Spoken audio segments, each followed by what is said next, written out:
não parar, não precipitar e não retroceder. Então dizer para esse cara, sabe quando nós vamos parar? Nunca. Nunca na sua porca vida. Né?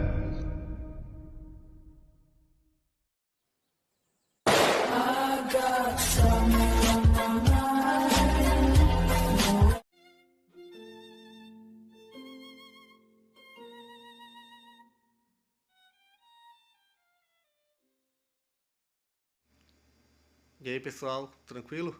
Então vem aqui antes do vídeo começar, pedir para vocês se inscreverem, quem não for inscrito, compartilhar, curtir, comentar.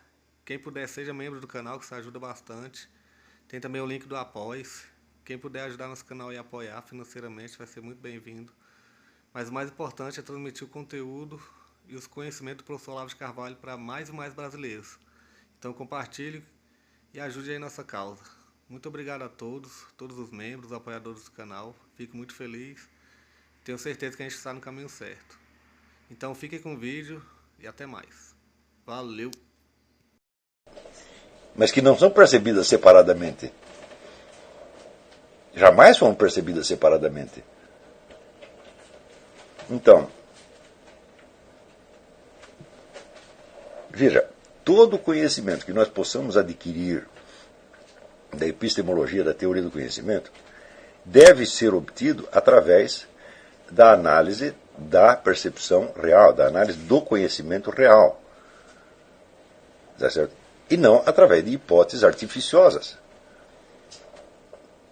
Sobretudo, vamos dizer, o conhecimento real é aquele que é obtido na experiência real, na experiência efetiva, não na experiência hipotética. Né? Agora, note bem, o que é uma experiência científica? É uma experiência hipotética montada dentro do campo da experiência real. E que só tem validade dentro do campo da experiência real. Quando um sujeito baseado numa experiência científica, ele nega a consistência da experiência real, pretendendo que a experiência científica tenha mais validade cognitiva do que a experiência real, ele está fazendo uma autocontradição monstruosa. Porque eu digo, se ele realizou efetivamente esta experiência, ele não a realizou só dentro do laboratório, mas dentro da realidade. Onde estava o laboratório dele? Se ele realizou realmente a experiência, então a realizou dentro da realidade. Então ela só tem validade quando inserida dentro desse campo da experiência real. Sem esse campo, ela não tem validade nenhuma, não significa nada, nada, nada, nada, nada. Então isso quer dizer que jamais, jamais, jamais, jamais, ou uma ciência em particular, ou os resultados delas todos, podem se sobrepor à percepção comum e corrente que nós temos da realidade. Jamais. Nós podemos aprender mediante o exame analítico da percepção comum, mas nós não podemos superá-la. Porque eu digo, onde vamos superá-la? No mundo hipotético ou no mundo real? Então, aquilo que o Husserl chamava o Lebenswelt, o mundo da vida, na verdade eu acho esse conceito demasiado tímido, porque o Lebenswelt é o único mundo que existe. E eu asseguro para vocês, o mundo da experiência científica, considerado em si mesmo, não existe. Ele só existe como uma parte do Lebenswelt, que você decidiu olhar separadamente. Então você está distinguindo mentalmente, mas você não está separando de fato. Então isso quer dizer que sem uma ontologia e uma epistemologia baseadas no exame da experiência real, nenhuma ciência vale nada. Ela só adquire valor se devidamente inseridos dentro deste, vamos dizer, deste esquema geral da realidade. Ora,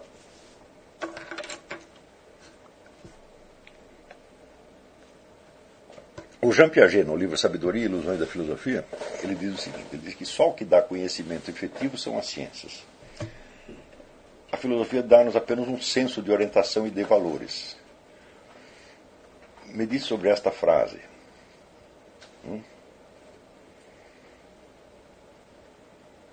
Quer dizer que ele acha que conhecimento efetivo é aquele que foi dado pelo experimento científico. E, ao lado do conhecimento, existe o enfeite. Este enfeite é o senso de orientação e de valores. Acontece que para você saber se esse experimento científico é experimento científico verdadeiro e se é válido, isso é uma questão de orientação e de valores. Então eu digo, onde existe esse conhecimento científico, exceto dentro do campo de orientação e de valores? Ele nunca existiu em si mesmo. Ele é apenas uma invenção da mente. Então, ora, se o senso de orientação que permite você fazer e julgar um experimento científico não é em si mesmo conhecimento, o resultado do experimento científico também jamais poderá ser conhecimento. Ora, cá entre nós, eu sempre considero o Jean Piaget uma besta quadrada. Eu acho que o que ele fez de malefício para a psicologia e a educação é imensurável. Tá certo? E é um autor que eu, sinceramente, da primeira à última linha que ele escreveu, eu jogaria no lixo. Tudo. Tá certo? Não sobra nada. Nada. Porque é tão cheio de preconceito, tão cheio de erros monstruosos de observação. Eu digo, olha, não espanta que ele tenha adquirido na educação brasileira a importância que adquiriu, porque o brasileiro só gosta do que não presta. Tá certo? Então, o Jean Piaget, quando ele acerta alguma coisa, ele sempre acerta dentro de um contexto errado. Então, e ele faz isso por quê? Por presunção. É um homem presunçoso, metido. Está entendendo? Eu acho que a profissão acadêmica ela faz bem para umas pessoas, mas faz mal para outras. A umas ela inspira, está certo, uma modéstia, um cuidado, uma prudência, mas a outros ela infla de tal modo que o sujeito acha que ele é mesmo o representante do conhecimento objetivo e que os outros todos têm apenas opiniões, imaginações, etc, etc. A partir da hora que o sujeito pensou isso, já ficou psicótico. Por quê? Conhecer a realidade é próprio do ser humano em geral. É próprio até do mais burro dos seres humanos. Até o Lula conhece a realidade, gente. Quer dizer, conhecer a realidade não é nenhum privilégio. Eu me lembro, por exemplo, que anos atrás eu li um livro de lógica que era usado muito no ensino universitário brasileiro. O autor chama-se Louis Liard, Liard. E ele começava por dizer o seguinte, que as essências das coisas são muito difíceis de você conhecer. Você só pode conhecer através de um longo exame analítico. Você diz, uai, mas se eu não conheço a essência daquilo que eu estou examinando o quê? Como é que eu poderia, através do exame de várias aparências, obter uma essência? A essência é aquilo que uma coisa é. Mas se eu não sei o que as aparências são, o que eu posso examinar delas? Por exemplo, eu examino várias aparências de gato para chegar à conclusão de uma essência gato. E, porém, a aparência de gato também não é uma essência? A aparência de gato é alguma coisa. Então, ora, se para eu chegar à essência de gato, eu preciso examinar várias aparências de gato, e se as aparências de gato, por sua vez, não são essências, eu precisaria examinar vários componentes, até chegar à essência chamada aparência de gato. Por exemplo, aqui tem uma cor do gato, o jeitão de gato, miado de gato. Cada um desses eu teria que examinar para chegar a montar uma essência chamada aparência de gato. Porém, meu Deus do céu, cada uma dessas também não é uma essência? A cor de gato não é cor de gato? Então é uma essência. Então, isso significa o seguinte, se eu não conheço as essências dos objetos na primeira, instantaneamente eu jamais as conhecerei. Jamais chegarei a essência alguma. Então, essência das coisas é a primeira coisa que você conhece, que é o que as coisas são. Eu sei que um gato é gato e sei que cor de gato é cor de gato e que aparência de gato é aparência de gato. E, no entanto, esta besteira descomunal foi ensinada. Esse livro foi do século XIX, durante um século. Esta coisa foi usada no ensino secundário e até universitário. Agora, o que acontece com a cabeça humana quando ela é convencida disso? De que eu não conheço a essência de nada, só conheço aparências. Né? E que as essências eu só conhecerei se eu estudar o livro do Louis Liard, depois estudar o Bertrand Russell, estudar não sei o quê, para daí conhecer as essências, depois de muito trabalho. O que acontece com a mente convencida disso? Bom, a primeira coisa, ela acabou de cortar relações com a sua própria percepção do mundo real. Ela está fazendo uma coisa, quer dizer, o processo cognitivo dela é um que está se desenrolando neste mesmo momento, e o que ela pensa a respeito é outra coisa completamente diferente. Nesse mesmo instante, ela perdeu a capacidade de examinar a experiência real. E, se não tomar cuidado, perdeu para sempre. Ora, nós sabemos que hoje a maior parte das pessoas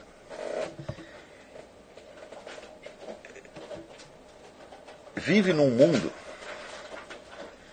onde tudo é constituído, vamos dizer, de dúvidas e de incertezas. Quer dizer, o sujeito jamais pode, a partir da experiência real dele, afirmar nada. Por quê? Porque ele está persuadido de que tudo são aparências apenas. E de que as ideias que ele forma a respeito são apenas opiniões. E quem foi que ensinou o sujeito a pensar assim? Foi a escola. Foi o ensino. Então, isto é uma opressão do intelecto. Isto é uma escravização da inteligência, uma destruição da inteligência. Porque já no primeiro passo que você dá, você perde a confiança no seu próprio intelecto. Ora, se você perde a confiança no seu próprio intelecto, qual é o padrão de certeza que você pode ter na vida? Você pode viver na incerteza total? Jamais, ninguém consegue viver na incerteza total. Então você vai se apegar ao quê? A opinião do seu professor, do seu grupo. Então você veja,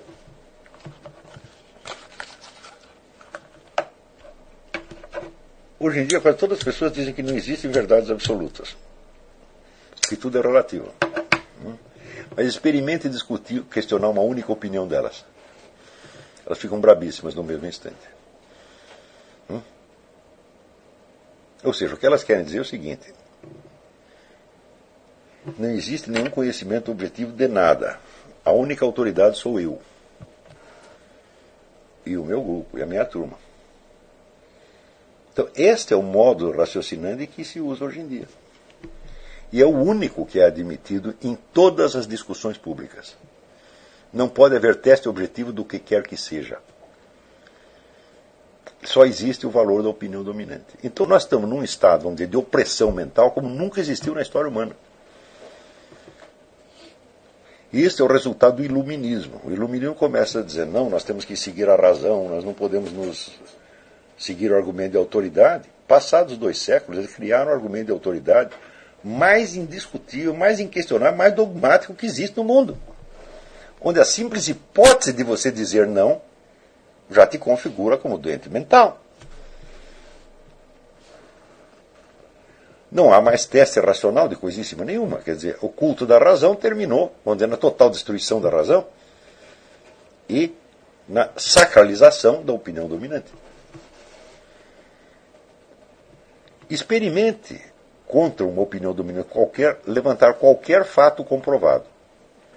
Um fato.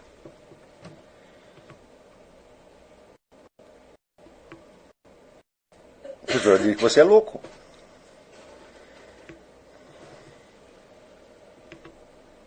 Mas isso é assim em todos os domínios.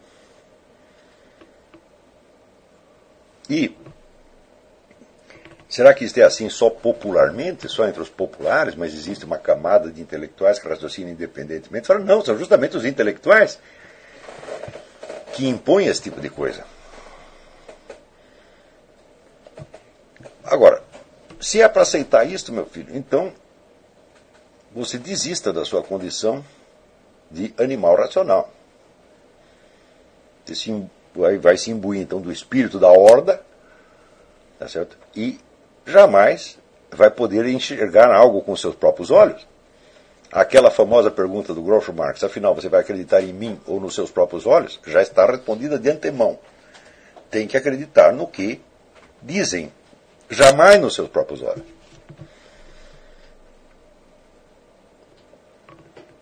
Então, o que se criou hoje e o que está sendo imposto ao mundo inteiro, pela mídia praticamente universal, vamos dizer, é um conjunto de dogmas absolutamente imbecis que implicam realmente a destruição da inteligência humana.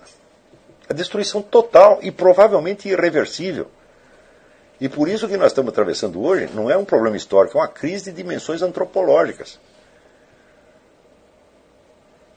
E que, se nós não tratarmos de preservar as capacidades cujo exercício essa turma está querendo, de cujo exercício essa turma está querendo nos privar, essas capacidades desaparecerão mesmo.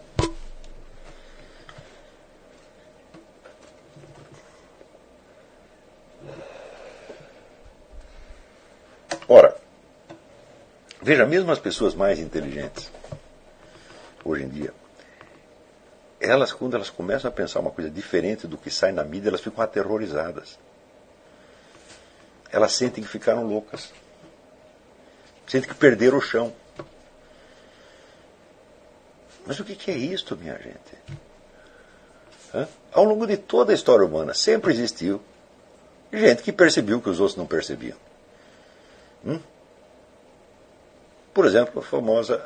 Não é só ser humano, macaco tem essa capacidade.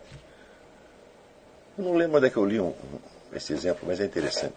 Por exemplo, tem aqui uma tribo de macacos, os macacos estão acostumados a buscar banana num certo lugar. E tem um macaco mais curioso que descobriu um outro manancial de bananas melhores em maior quantidade em outro lugar. Então, quando todos saem daqui para ir buscar banana, ali ele vai na direção contrária. Esse macaco é imediatamente rejeitado pela tribo. Só que, aos poucos, vai um macaco atrás dele. Os outros também são curiosos, vamos ver o que esse cara vai fazer lá. E daí, no fim, acaba toda a tribo indo buscar banana no outro lugar. Ou seja, os macacos têm essa capacidade. E isso está sendo negado para nós. Note bem, tudo que foi descoberto no mundo, absolutamente tudo, foi descoberto por indivíduos. A descoberta coletiva é impossível. Precisaria um sincronismo maior do que todas as loterias do mundo. Então, quando um sujeito descobre uma coisa, ele descobre uma coisa que os outros não sabem. Tudo foi assim. Mas absolutamente tudo que o ser humano sabe foi assim. Alguém percebeu antes que os outros tivessem percebido. Depois vem outro, e outro, e outro, e outro, e no fim todo mundo fica sabendo daquilo. Isso é simplesmente um processo natural. Este processo natural está sendo detido hoje. Vão dizer que as pessoas estão fazendo isso por boa intenção? Claro que não. Os caras que estão nos impondo isso são psicóticos, são gente perigosíssima. Só que estão cheios de dinheiro no bolso. E tem dinheiro para comprar um monte de consciência. E as pessoas servem a isso porque não são capazes de medir as consequências. Eu vou lhe dar um exemplo. Quando o sujeito diz que, por exemplo, o político, o governante está tramando tal coisa, jogam na cara dele que ele... você está fazendo teoria da conspiração. Então, se acusar o sujeito disso, já imediatamente você coloca suspeita no camarada. William Butler Yeats, o grande poeta, ele dizia que a capacidade mais poderosa e mais infame do jornalismo é o de repetir um nome, repetir esse nome associado a algo de ridículo ou de malvado, maligno.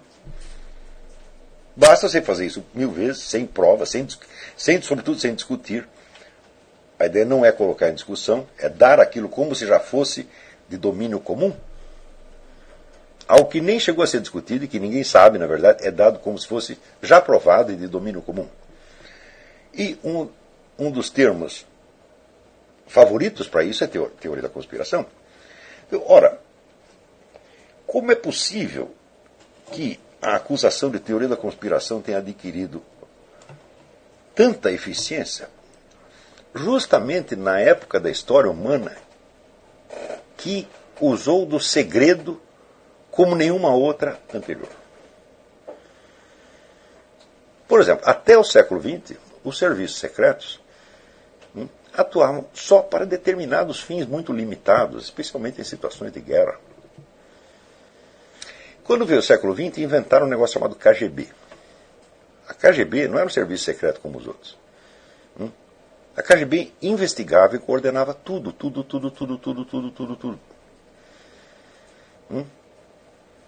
Desde as atividades bélicas do inimigo até a vida particular dos próprios cidadãos. Então ela se tornou uma espécie de administração geral de tudo. E tudo isso era secreto. O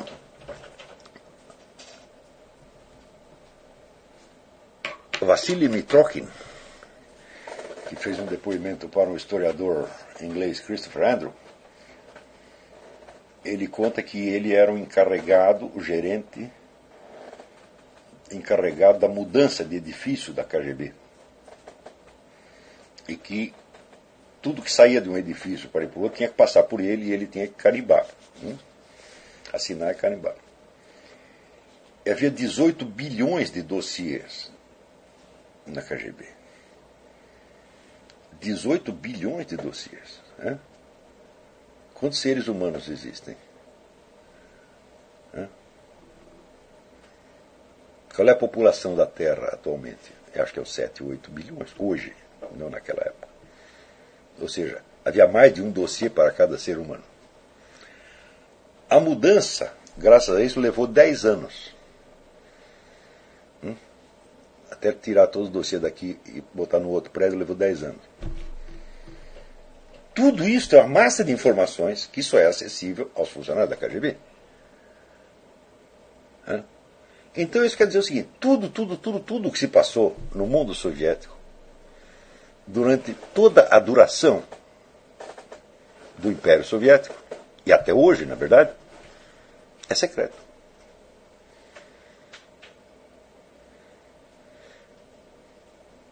Então, podia me dar um café? Como é que numa época dessa você pode ser contra as pessoas especularem em conspirações? Se o próprio sistema normal de administração das coisas virou conspiração. Por exemplo, aqui, hoje em dia, aqui nos Estados Unidos está surgindo o seguinte problema. 2 trilhões de dólares foram distribuídos no chamado estímulos do Obama.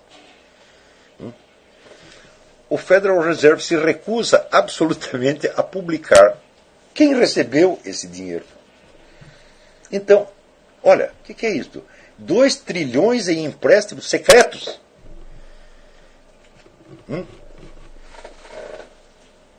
E você não pode falar de conspiração? Ora, meu filho, sem o conceito de conspiração, nada no século XX é compreensível. Nada, absolutamente nada. Porque conspiração é tramar uma coisa em segredo. As pessoas não só tramam em segredo, mas o segredo é oficial. E a tentativa de vazá-lo é considerada criminosa. Ou seja, pensa bem, os caras tomam o seu dinheiro em imposto, dão o dinheiro para quem quiserem e você não pode saber. Isso não está acontecendo na União Soviética, é aqui nos Estados Unidos. É a terra da democracia e da liberdade de imprensa. É verdade que esta semana um juiz federal já decretou que a semana que vem o Federal Reserve vai ter que entregar o serviço. Mas eles apostam que até o último momento eles vão se recusar, porque o presidente do Federal Reserve disse que isso aí pode ser catastrófico para as entidades que receberam o dinheiro. Mas é claro que vai ser catastrófico. Agora, se ninguém souber qual é o segredo, é catastrófico aqui para quem pagou. Então, veja, esta é a época na qual nós vivemos. A dimensão da atuação dos serviços secretos, especialmente no mundo comunista e no mundo islâmico, é uma coisa monstruosa. E você não pode entender uma só decisão política sem você especular os elementos secretos envolvidos. É impossível. Ou seja, Toda a política do século XX é constituída de conspirações. A parte que é decidida em público, por razões transparentes, é mínima, mínima, mínima, mínima. No entanto, quando o público vê alguém acusado de teoria da conspiração, já pensa que o sujeito é louco. Eu digo, louco é quem não faz nenhuma teoria da conspiração. Porque para você descobrir tudo o que aconteceu, você tem que especular o elemento escondido. Senão você não vai entender. Pior ainda, quando você especula uma parte dos elementos escondidos e a outra falta, você não entende nada.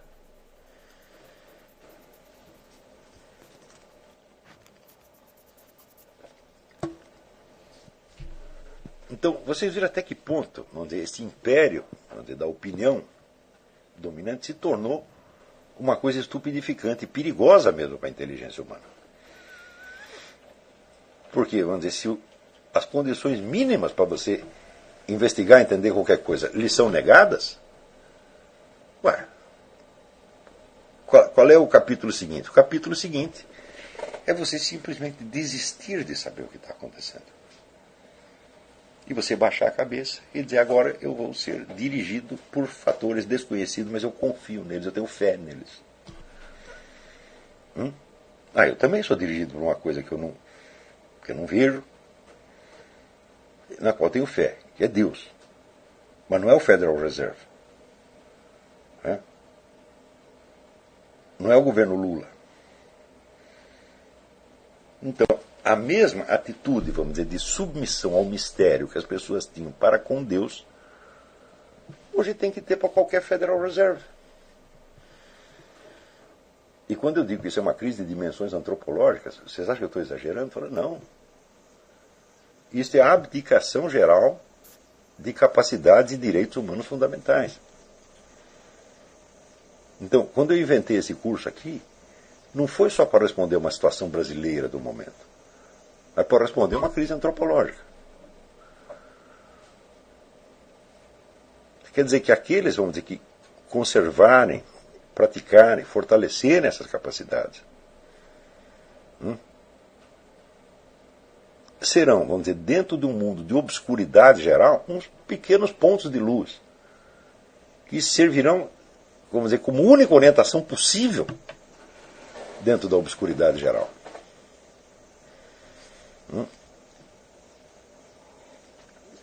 Orientação da qual os próprios geradores da obscuridade também vão precisar. Porque sempre que você esconde alguma coisa, você esconde alguma coisa que você está sabendo. A não ser que você esconda tão bem que daí você esquece. E isso realmente acontece às vezes.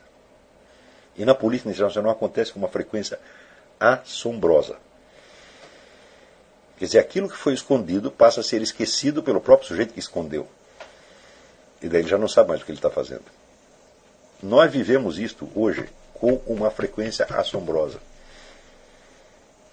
E ainda existe gente, porque esse assunto é um assunto gravíssimo,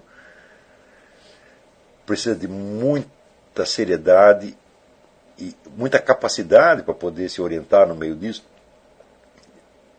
E quando pessoas que não têm esta retaguarda intelectual se metem nisso, elas criam uma fantasia monstruosa, e aí sim é a teoria da conspiração. Quando você vê, hoje, por exemplo, tem uma série de livros, por exemplo, esse livro do Armindo Abreu, O Poder Secreto, que fala desses camaradas do governo mundial como os controladores. Quer dizer, você acredita que eles realmente controlam? Não, eles escondem. Eles manipulam, mas não controlam, evidentemente. Quer dizer, ninguém pode coordenar coisas deste tamanho sem se atrapalhar, porra. E os caras se atrapalham o tempo todo. Ou você acha que esses camaradas, só porque tem muito dinheiro no bolso, e tem um monte de intelectuais trabalhando para eles, eles agora viraram anjos, eles são forças cósmicas que controlam o curso da história? Não. Vamos dizer, esse tipo, vamos dizer, de política conduzida através da ocultação se oculta a si mesmo. E perde absolutamente o controle do que está fazendo. Quer dizer, quanto mais eles pensam controlar, eles não estão controlando nada.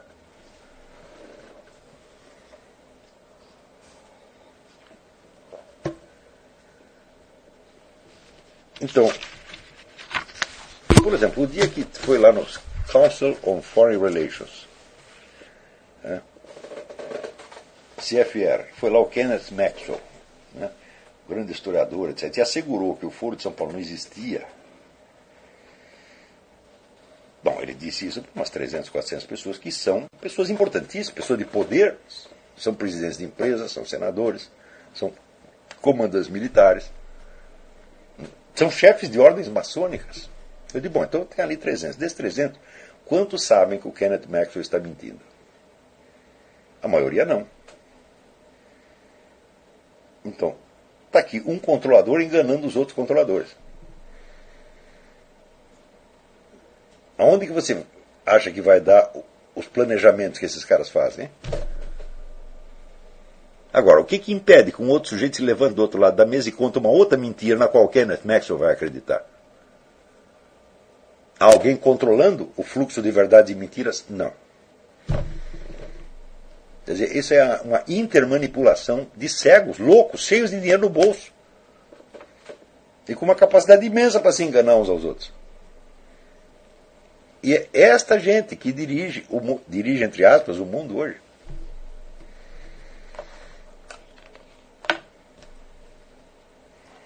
Quer dizer, quando você ouve falar, por exemplo, a palavra transparência hoje, eu digo, bom, faz-me rir. A transparência em qualquer domínio da realidade está proibida, exceto para aqueles que sejam capazes de obtê-la à força. Que é precisamente o que eu estou sugerindo que vocês se transformem. Pessoas capazes de furar este muro, né? Esta rede de enganação mútua e descobrir mais ou menos o que está acontecendo mesmo. Quer dizer, eu há muitos anos eu não me deixo guiar por ninguém mais.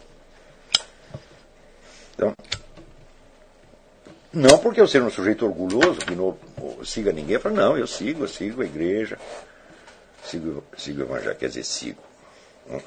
Faço uma forcinha para seguir, tá certo? Mas não sigo nenhum partido político, não sigo nenhum desses gurus que estão por aí, tá?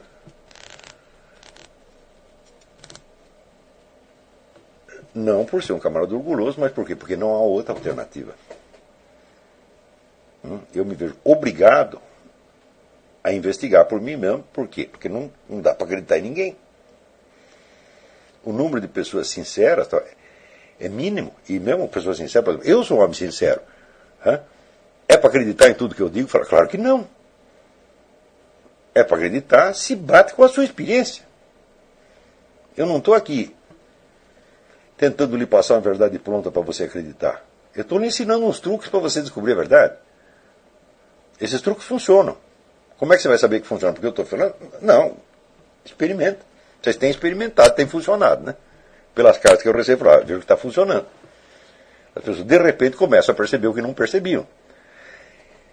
Posso eu, daqui de onde eu estou, controlar os efeitos que isso vai ter na mente de todos vocês? Claro que não. Cada um está descobrindo coisas nos lugares onde ele olha. E é isto, vamos dizer, o que eu quero. Eu quero um florescimento de inteligências poderosas, capazes, valentes, tá entendendo? Que não tenham medo de olhar as coisas sozinhas e de descobrir a realidade. A gente precisa lembrar o que dizia Hegel. O medo de errar é, na maior parte dos casos, o medo da verdade. O medo de descobrir a verdade. Às vezes a verdade é horrível. E às vezes ela é tão decepcionantemente ridícula.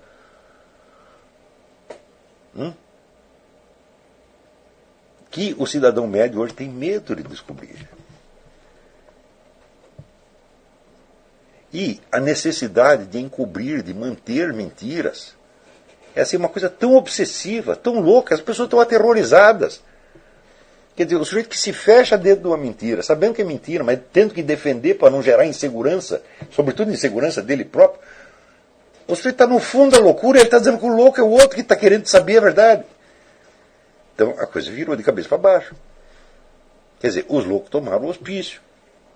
É o Dr. Mabuse, é o filme profético do Fritz Lang, que o Dr. Mabuse, internado no hospício, no manicômio judiciário, ele de lá de dentro ele está coordenando uma operação revolucionária lá fora, usando como instrumento que o diretor do hospício, ele dominou mentalmente o diretor do hospício obedece às ordens dele.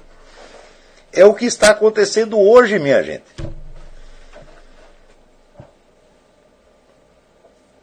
Eu vejo, por exemplo, que a noção de prova objetiva, por exemplo, documentos primários, ela já desapareceu da mente das pessoas. Por exemplo, eu chego para o sujeito e digo, olha, você me deve tanto. O cara diz, prove. Daí eu mostro lá a promissória assinada por ele. Né? Daí ele diz, isso é teoria da conspiração, porque ninguém acredita nisso. Então, quer dizer, a prova não vale nada mais, a que vale é a opinião. Porque as pessoas têm medo de ficar sozinhas. Então, o ser humano, quando ele tem medo do isolamento, é porque a capacidade que ele tem de acreditar em Deus acabou.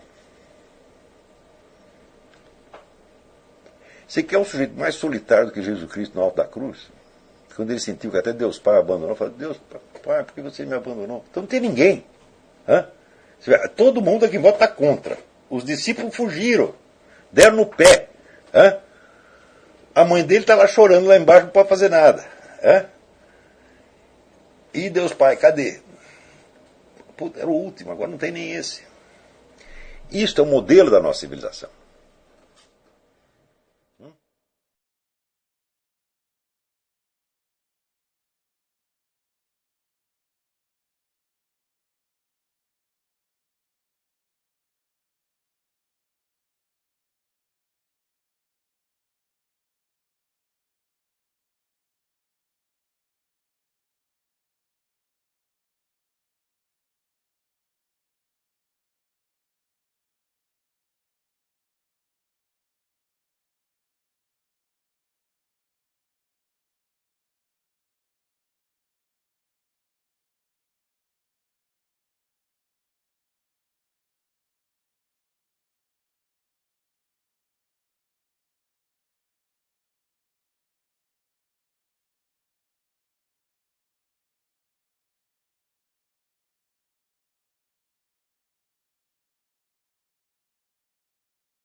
Chegamos a mais um final de uma aula, de um vídeo. Espero que tenham gostado. Quem não se inscreveu ainda, se inscreva, compartilhe, comente. Ajude o nosso canal, apoie, seja membro. E ajude o nosso canal a chegar a cada dia a mais brasileiros que precisam muito do conhecimento do professor Olavo de Carvalho. Então é isso aí, fique com Deus, até o próximo. Valeu! Então é isso aí, pessoal. Que é o nosso canal. Que são alguns livros que eu já li. A maioria foi doação, mas alguns eu adquiri, professor Olavo de Carvalho. Alguns livros se perderam aí que eu emprestei. Professor Alexandre Costa. A Bíblia Sagrada. 10 lições sobre Karl Marx. Indico a não ler esse livro, que é muito ruim mesmo. Alguns pensadores aqui que realmente, como o professor Olavo de Carvalho disse, não são pensadores. Valeu, tamo junto aí. Apoie nosso canal, seja membro.